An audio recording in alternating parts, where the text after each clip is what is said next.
Hello, everybody, and welcome to this week's newsletter. One of the things that I see a lot in clinical practice is headaches and migraines.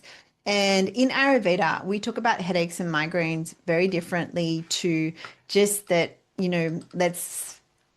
we get a headache, we get a migraine, we have to take X, Y, and Z. They all come from different aspects. But what is the difference between a headache and a migraine? A migraine is something where, this is a pounding effect. It's neurological. It has like a vasodilation process.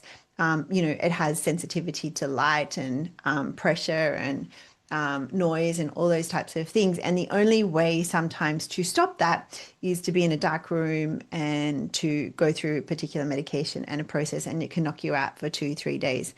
Some of my clients will come in with these types of migraines or vestibular type migraines.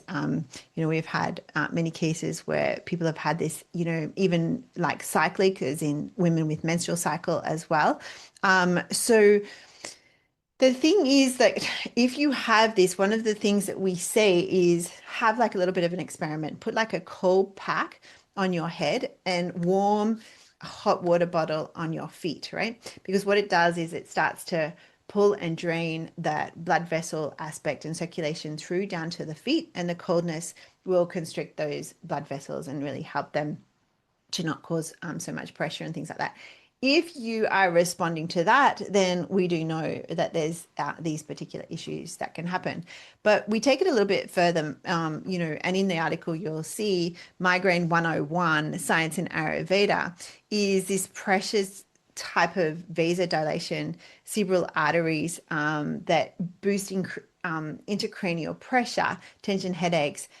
It can sometimes happen from the neck, but it usually sometimes happens from a lot of stress, like a lot of issues that are happening. So where is this culprit? Where has this been, caused? Is it from like the lymphatic? There's a nodule of lymphatic sort of fluid that goes through your central nervous system that can get blocked, and so it can come from sinus issues. It can come from a lot of blockages within that process. It can come from like even, having history of concussion or like or some sort of significant emotional event, some sort of trauma, where your body has gone through different processes. And this sometimes is misdiagnosed, where when you're looking at somebody, particularly with a migraine, they've had CAT scans, they've done, MRIs, they've done neurological testing, they've done all sorts of different things, and everything comes back negative.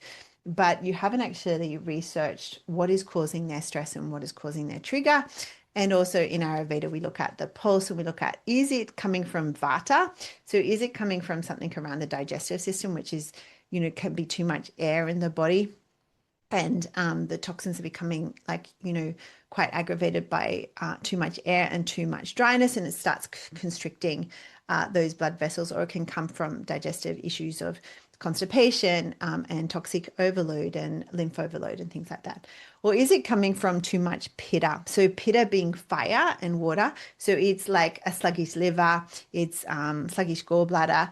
The system is like overloaded in all this heat and sluggishness, and then it becomes like major problems in inflaming the cranial vessels and things like that. So things like alcohol, spicy foods, tomatoes, different climates, different temperature changes, or different deadlines in some cases as well.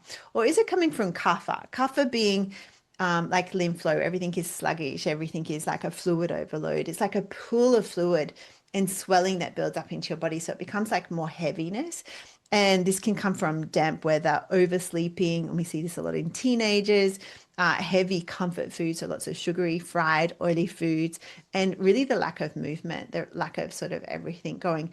Or it can be all three, right? Or it can be two. So I've seen people with what's called a tridoshic migraine, which is too much air in the system, too much heat in the system, and too much sluggishness. I saw one the other day. And, we're getting some further testing around like what's going on in the gut, looking at the blood, looking at all of these different aspects, and then starting to eliminate step by step, that whole process. And then you've got to build the resilience with the body to really help with this whole process. So some of the remedies that we do in clinic is we do some like nasya treatment, and we're going to be talking about that in further newsletters, where we use medicated oils and treatment to open up all of these sinuses and to get this, cranial sort of fluid, this major sinus vessel sort of moving, so it can help the draining. We have like 3 kilos of lymph that needs to really drain from the brain.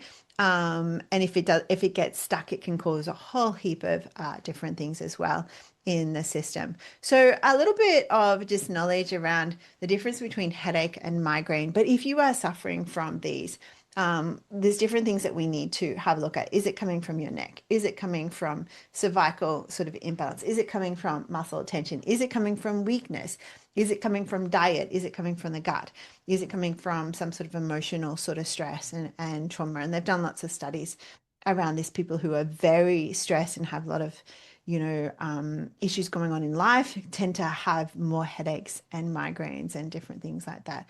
So just a little bit of understanding of, that you don't have to suffer and you don't necessarily also have to take really heavy duty medication, treating the root cause of the problem, finding out what it is, then slowly, slowly you can wean off and be free of those medications, free of painkillers, which can wreck the gut and cause problems later on in other things. Always search for the root cause. If you treat the root cause, yes, it may take a little bit longer, but once it's gone, you actually know that your body is more healed and you're able to have it work and manage on its own. Alrighty, take care. Have a great week.